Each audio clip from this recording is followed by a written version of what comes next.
तो चलिए हम लोग आज से करंट अफेयर्स को मतलब डेली करंट अफेयर्स अपडेट लेंगे, क्योंकि देखिए हम उठाए हैं दिसंबर से उठाए हैं, ठीक है। पहले 2021 को कवर करेंगे, फिर उसके बाद 2022 को कवर करेंगे, क्योंकि जो भी करंट अफेयर्स पूछा जा रहा है ना 2022 का कम रह रहा है, लेकिन 21 से ज़्यादा पूछा जाता है, ठीक है।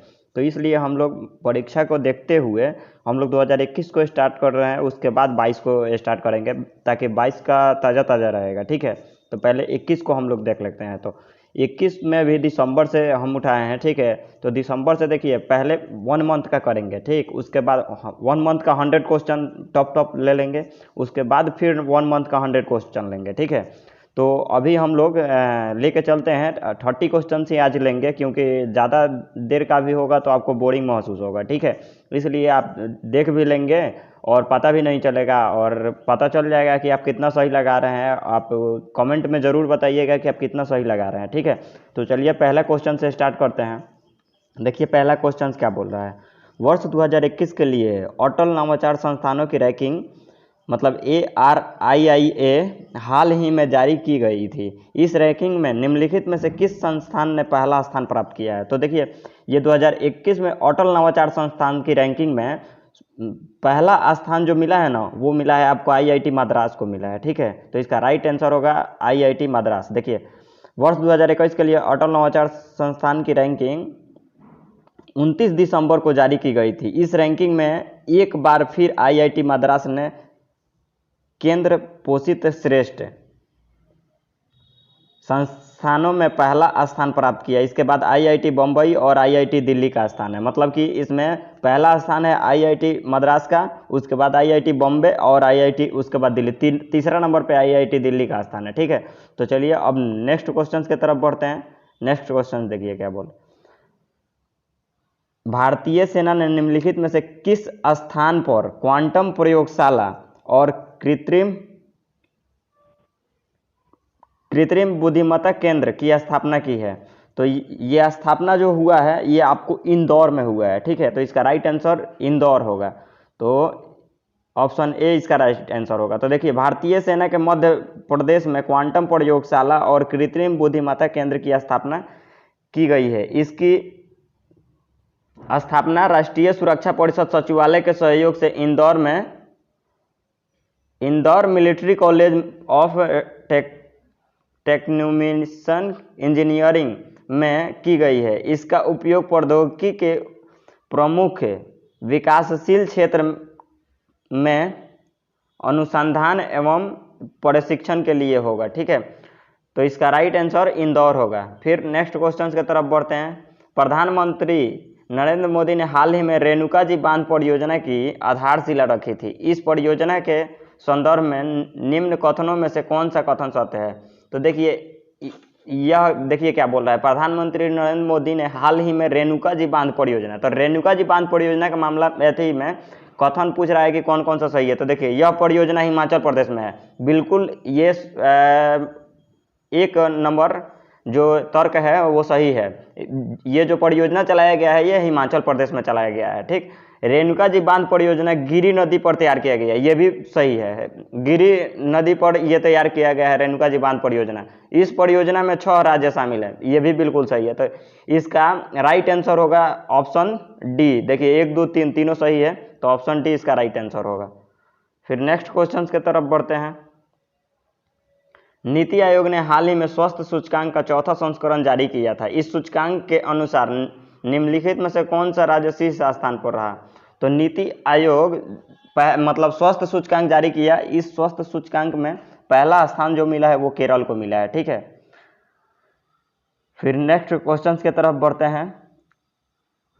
DCGI ने हाल ही में कोविड रोधी वैक्सीन कार्बेवैक्स के भारत में आपातकालीन उपयोग की अनुमति दी है। इस वैक्सीन का निर्माण किया था, तो देखिए इस वैक्सीन का जो निर्माण किया था ना बायोलॉजिकल ई किया था, ठीक है। तो इसका राइट आंसर ऑप्शन बी होगा, बायोलॉजिकल ई। देखिए इसके बाद कार्बोवैक्स वैक्सीन भारत में पहला स्वदेशी रूप से विकसित RBD प्रोटीन सब यूनिट वैक्सीन है। इसका निर्माण हैदराबाद स्थित फर्म बायोलॉजिकल ई द्वारा किया गया। फिर नेक्स्ट क्वेश्चन की तरफ बढ़ते हैं। भारत जनवरी 2022 में संयुक्त राष्ट्र के निम्नलिखित में से किस निकाय की अध्यक्षता कर रहा है? तो संयुक्त राष्ट्र की यूएनएससी की आतंकवादी रोधी समिति का अध्यक्षता कर रहा है। तो इसका राइट आंसर ऑप्शन सी होगा। ठीक, फिर नेक्स्ट क्वेश्चन की तरफ बढ़ते हैं। 27 दिसंबर 2021 को निम्न से कौन सा दिवस मनाया जाता है? तो 27 दिसंबर 2021 को निम्नलिखित में से कौन सा दिवस मनाया जा रहा है? तो देखिए ये 27 दिसंबर को इसी बार से ये मनाया जा रहा है। ठीक है, 27 दिसंबर को महामारी की तैयारी के लिए मनाया जा रहा है। जैसे कि कोविड-19 आया था 2020 में, तो उसी को देख के नज़र रखते हुए इसको मतलब पहले से ही आदमी प्रिपेयर रहे कि किसी चीज़ की कमी ना हो, तो इसको देखते हुए महामारी की तैयारी का अंतर्राष्ट्रीय दिवस इसी दिन मनाने की घोषणा की गई है। ठीक है, तो इसका राइट आंसर होगा ऑप्शन डी। फिर नेक्स्ट क्वेश्चन की तरफ बढ़ते हैं। निम्न में से किस रचना के लिए अनुकृति उपाध्याय को सुशीला देवी साहित्य पुरस्कार 2021 से सम्मानित किया गया है?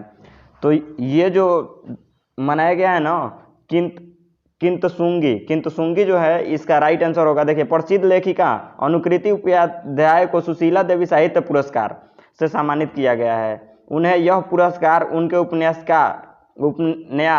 किंतसुंगी के लिए प्रदान किया गया। सुशीला देवी साहित्य पुरस्कार की स्थापना रत्नलाल फाउंडेशन द्वारा दी गई है। ये जो प्राइज दिया गया है ना, वो रत्नलाल फाउंडेशन के द्वारा दिया गया है। तो चलिए अब नेक्स्ट क्वेश्चन की तरफ बढ़ते हैं। केंद्र सरकार ने किस राज्य में सशस्त्र सेना विशेष अधिकार अधिनियम हटाने के मुद्दे पर विचार करने के लिए हाल ही में एक समिति का गठन किया है? तो ये जो समिति बनाया गया है ना, ये नागालैंड के लिए बनाया गया है। ठीक है, नागालैंड में। तो इसका राइट आंसर होगा नागालैंड। फिर नेक्स्ट क्वेश्चन की तरफ बढ़ते हैं। रक्षा मंत्री श्री राजनाथ सिंह ने उत्तर प्रदेश के निम्न में से किस स्थान पर ब्रह्मोस मिसाइल का विनिर्माण केंद्र की आधारशिला रखी है? तो ये जो रखा गया है ना, उत्तर प्रदेश के लखनऊ में रखा गया आधारशिला। ठीक है, तो इसका राइट आंसर ऑप्शन ए होगा। फिर नेक्स्ट क्वेश्चन की तरफ बढ़ते हैं। सरकार ने हाल ही में सुशासन सूचकांक गुड गवर्नेंस इंडेक्स GGI 2021 जारी किया था। इस सूचकांक में निम्न में से कौन सा राज्य शीर्ष पर रहा है? तो इस मतलब सुशासन सूचकांक में नंबर 1 स्थान पर गुजरात है। ठीक है, तो इसका राइट आंसर ऑप्शन बी होगा। फिर नेक्स्ट क्वेश्चन की तरफ बढ़ते हैं। फाइजर द्वारा विकसित कोविड-19 रोधी दवा का नाम क्या है? तो फाइजर द्वारा विकसित कोविड-19 दवा का नाम पैक्सलोविड है, पैक्सलोविड। इसका राइट आंसर ऑप्शन बी होगा। ठीक है, फिर नेक्स्ट क्वेश्चन की तरफ बढ़ते हैं। राष्ट्रीय उपभोक्ता दिवस कब मनाया जाता है? तो राष्ट्रीय उपभोक्ता दिवस जो मनाया जाता है ये 24 दिसंबर को मनाया जाता है। ठीक है, इसको याद रखिएगा। दिवस से देखिए हर एग्जाम में क्वेश्चन पूछा जा रहा है, तो दिवस को आप ज़्यादा से ज़्यादा देखिए कि कवर किया जाए। ठीक है, क्योंकि दिवस से मतलब कोई भी ऐसा एग्जाम ना हो जिसमें एक भी दिवस ना पूछा जाए, तो दिवस बहुत इंपॉर्टेंट हो गया हर एग्जाम के लिए। तो चलिए अब नेक्स्ट क्वेश्चन की तरफ बढ़ते हैं। किसके जन्मदिन पर प्रत्येक वर्ष 25 दिसंबर को सुशासन दिवस के रूप में मनाया जाता है? तो प्रत्येक वर्ष सुशासन दिवस अटल बिहारी वाजपेयी जी के जन्मदिन पर मनाया जाता है। तो ऑप्शन ए इसका राइट आंसर होगा। फिर नेक्स्ट क्वेश्चन की तरफ बढ़ते हैं। भारतीय क्रिकेट टीम के पूर्व ऑफ स्पिनर गेंदबाज हरभजन सिंह ने हाल ही में अंतर्राष्ट्रीय क्रिकेट से संन्यास की घोषणा की थी। उन्होंने निम्नलिखित में से किस प्रतियोगिता में हिस्सा लिया था? तो देखिए इन्होंने ना 2007 में T20 विश्व कप में खेला था। देखिए इसका मतलब 2007 में ये खेले थे अंतर्राष्ट्रीय विश्व कप में। उसके बाद 2011 में भी खेले थे इन्होंने। 2007 और 2011 दोनों में खेले थे। ठीक है, तो इसका राइट आंसर होगा, देखिए 1 और 2 कहाँ है? ऑप्शन बी में है, तो इसका राइट आंसर होगा ऑप्शन बी। फिर नेक्स्ट क्वेश्चन की तरफ बढ़ते हैं। कर्नाटक विधानसभा ने हाल ही में कर्नाटक धार्मिक स्वतंत्रता के अधिकार का संरक्षण विधेयक 2021 पारित किया था। भारतीय संविधान के किस अनुच्छेद के तहत धार्मिक स्वतंत्रता का अधिकार है? तो धार्मिक स्वतंत्रता का धार्मिक स्वतंत्रता के अधिकार अनुच्छेद 25 में है। ठीक है, तो अनुच्छेद 25 इसका राइट आंसर होगा, ऑप्शन ए। फिर नेक्स्ट क्वेश्चन की तरफ बढ़ते हैं। भारतीय वायुसेना ने पंजाब सेक्टर में S-400 वायु रक्षा प्रणाली की पहली स्क्वाड्रन को तैनात किया। यह वायु रक्षा प्रणाली किस देश से खरीदा गया था? तो ये खरीदा गया था आपको रूस से, तो इसका राइट आंसर होगा ऑप्शन सी। फिर नेक्स्ट क्वेश्चन की तरफ बढ़ते हैं। प्रत्येक वर्ष 22 दिसंबर को किनके जन्मदिन को राष्ट्रीय गणित दिवस के रूप में मनाया जाता है? तो देखिए, राष्ट्रीय गणित दिवस के रूप में गणित का पिता तो आर्यभट्ट को कहा जाता है, ठीक है, तो आर्यभट्ट इसका आंसर नहीं होगा। 22 दिसंबर को गणित दिवस मनाया जा रहा है, मतलब इसी साल से इसको मनाया जा रहा है, ठीक है, 22 दिसंबर को इसी वर्ष से राष्ट्रीय गणित दिवस के रूप में मनाया जाएगा। तो इसका इसका राइट आंसर होगा ऑप्शन डी, श्रीनिवास रामानुज इसका राइट आंसर होगा, ठीक है। क्योंकि देखिए आर्यभट्ट पहला ऑप्शन में ही दिया गया है, कुछ लोग गणित देखे कि आर्यभट्ट को मार दिए, ठीक है, तो इसलिए इसका थोड़ा सा देख के क्वेश्चन को पढ़िए, ब्रेक लगा के उसके बाद ऑप्शन पे पढ़िएगा, ठीक है। तो फिर नेक्स्ट क्वेश्चन की तरफ बढ़ते हैं। भारत में राष्ट्रीय किसान दिवस कब मनाया जाता है? तो देखिए, भारत में राष्ट्रीय किसान दिवस जो मनाया जाता है वो मनाया जाता है 23 दिसंबर को, ठीक है, 23 दिसंबर को। राइट आंसर इसका होगा ऑप्शन डी। फिर नेक्स्ट क्वेश्चन की तरफ बढ़ते हैं। वर्ल्ड एंटी डोपिंग एजेंसी ने विश्व में डोपिंग उल्लंघन के मामले पर हाल ही में अपनी रिपोर्ट जारी की थी। इस रिपोर्ट के अनुसार वर्ष 2019 में डोपिंग उल्लंघन के सर्वाधिक मामले किस देश से आए हैं? तो देखिए, ये सबसे ज़्यादा मामला जो आया है ना, वो आया है आपको रूस से, ठीक है, रूस पालन बिल्कुल भी नहीं किया था, ठीक, तो इसका राइट आंसर होगा ऑप्शन बी। फिर नेक्स्ट क्वेश्चन की तरफ बढ़ता है। बांग्लादेश ने किस देश को पराजित कर सैफ अंडर महिला फुटबॉल चैंपियनशिप 2021 का खिताब जीता है? तो बांग्लादेश ने ये मतलब भारत को हराकर और ये फुटबॉल का ट्रॉफी जीता था, ठीक है, तो इसका राइट आंसर होगा ऑप्शन ए। फिर नेक्स्ट क्वेश्चन की तरफ बढ़ते हैं। भारत में संपन्न हुए एशियाई चैंपियनशिप ट्रॉफी हॉकी 2021 में स्वर्ण पदक किस देश ने जीता है? तो ये दक्षिण कोरिया ने जीता था, ठीक है, इसका राइट आंसर होगा ऑप्शन सी। फिर नेक्स्ट क्वेश्चन की तरफ बढ़ते हैं। ओडिशा के मुख्यमंत्री नवीन पटनायक ने हाल ही में राज्य के सबसे लंबे पुल टी सेतु, देखिए सबसे लंबा पुल पहले था, देखिए इसका हम बताते हैं आपको। विश्व में सबसे लंबा पुल था जो कि एशिया का था, एशिया का सबसे लंबा पुल जो था वो आपको जेपी सेतु था, ठीक है, गांधी सेतु पुल था, ठीक है, लेकिन इस बार इसको रिकॉर्ड तोड़ दिया गया है। गांधी सेतु के जगह अब नया एक पुल बना है जो कि ब्रह्मपुत्र नदी पर बना है, ठीक है, तो अब सबसे लंबा पुल अगर पूछेगा कि एशिया में सबसे लंबा पुल कौन सा है, तो वो ब्रह्मपुत्र नदी पर होगा, ठीक है, और ये सेकंड हो गया है। तो ये पूछ रहा है क्या कि टी सेतु का उद्घाटन किया गया है, यह पुल किस नदी पर है? तो ये जो पुल बना है ना वो महानदी पे बना है, ठीक है, तो इसका राइट आंसर होगा ऑप्शन ए। फिर नेक्स्ट क्वेश्चन की तरफ बढ़ते हैं। भारतीय प्रतिस्पर्धा आयोग ने एयर इंडिया एक्सप्रेस तथा एसेट्स के प्रस्तावित अधिग्रहण को हाल ही में मंजूरी दी है। इसका अधिग्रहण किसने किया था? तो इसका अधिग्रहण जो किया था ना, टेलस प्राइवेट लिमिटेड ने किया था, तो इसका राइट आंसर होगा ऑप्शन सी। फिर नेक्स्ट क्वेश्चन की तरफ बढ़ते हैं। भारत में प्रलय मिसाइल का हाल ही में सफल परीक्षण किया गया। इस परीक्षण और मिसाइल के संदर्भ में निम्नलिखित में से कौन सा कथन सत्य है? तो इसका देखिए, यह परीक्षण डॉक्टर एपीजे अब्दुल कलाम द्वीप से किया गया, ये बिल्कुल सही है, ठीक है, तो ऑप्शन मतलब इसका जो निष्कर्ष दिया गया है 1 नंबर सही है। यह हवा से हवा पर मार करने वाली नहीं, ये बिल्कुल गलत है, ये नहीं, हवा से हवा मार करने वाली नहीं है। फिर इस मिसाइल का विकास रक्षा अनुसंधान और विकास संगठन DRDO ने किया, ये बिल्कुल सही है, तो इसका राइट आंसर होगा 1 और 3। तो 1 और 3 किस में है? तो 1 और 3 ऑप्शन सी में है, इसका राइट आंसर होगा ऑप्शन सी, ठीक है, क्योंकि देखिए इसका रेंज जो है ना वो 150 से 500 किलोमीटर तक है, ठीक है, 150 से 500 किलोमीटर तक का दुश्मन का व्यक्ति पे आक्रमण कर सकता है, ठीक है, तो इसका रेंज जो है 150 से 500 किलोमीटर के अंदर है, ठीक है। इसका परीक्षण जो किया गया था ना एपीजे अब्दुल कलाम द्वीप से किया गया था, ठीक है, इसको भी याद रखिएगा, एपीजे अब्दुल कलाम द्वीप, ठीक, तो इसका राइट आंसर 1 और 3 होगा। फिर नेक्स्ट क्वेश्चन की तरफ बढ़ते हैं। विश्व अंतर्राष्ट्रीय मानव एकता दिवस कब मनाया जाता है? तो विश्व अंतर्राष्ट्रीय मानव एकता दिवस 20 दिसंबर को मनाया जाता है, ठीक है, इसका राइट आंसर ऑप्शन डी होगा। फिर नेक्स्ट क्वेश्चन की तरफ, हाल ही में संपन्न हुए BWF विश्व चैंपियनशिप 2021 में भारत के स्टार शटलर किदाम्बी श्रीकांत उप विजेता रहे थे। इस चैंपियनशिप के विजेता कौन है? तो ली किन यू है, ठीक है। तो ऑप्शन ए इसका राइट आंसर होगा, ली किन यू। फिर नेक्स्ट क्वेश्चन की तरफ बढ़ते हैं। भारतीय नौसेना ने देश में बने दूसरा स्वदेशी स्टेल्थ डिस्ट्रॉयर जो कि विध्वंसक पोत है मुगांव का हाल ही में समुद्र में परीक्षण किया गया। भारत का पहला स्वदेशी स्टेल्थ डिस्ट्रॉयर था। तो भारत का जो पहला स्वदेशी स्टेल्थ डिस्ट्रॉयर जो था वो INS विशाखापत्तनम था, ठीक है।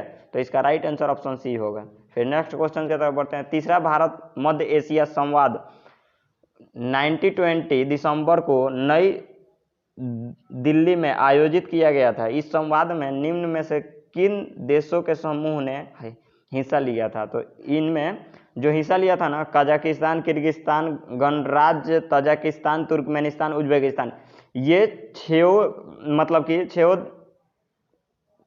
छह देश ने इसमें हिस्सा लिया था। तो इसका राइट आंसर ऑप्शन 1, 2, 3 ये होगा, ऑप्शन डी होगा, ठीक है। ये 6 देश ने इसमें हिस्सा लिया था, ठीक है।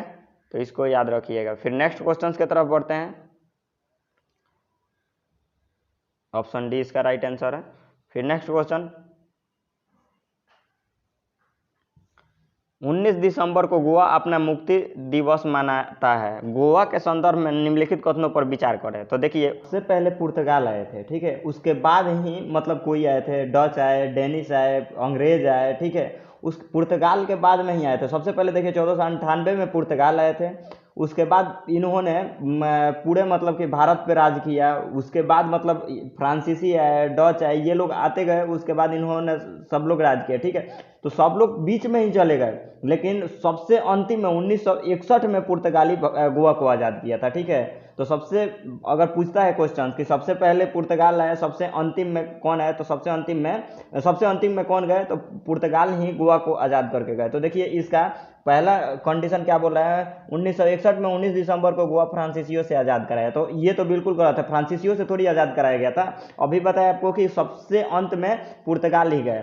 तो देखिए दूसरा ऑप्शन क्या कह रहा है, दूसरा कि भारतीय संविधान संसद 12वें संविधान संशोधन पारित कर गोवा को भारत से अधिकारित किया। तो देखिए आधिकारिक रूप से शामिल किया, तो ये बिल्कुल सही है। तो पुर्तगाल जो थे वो सबसे अंतिम में 1961 में गए, और जबकि ये कह रहा है फ्रांसीसी तो बीच में ही चले गए हैं, ये तो पहले ही चले गए हैं। उसके बाद देखिए कह रहा है 1963 में गोवा का केंद्र शासित प्रदेश घोषित किया गया। तो ये भी बिल्कुल सही है।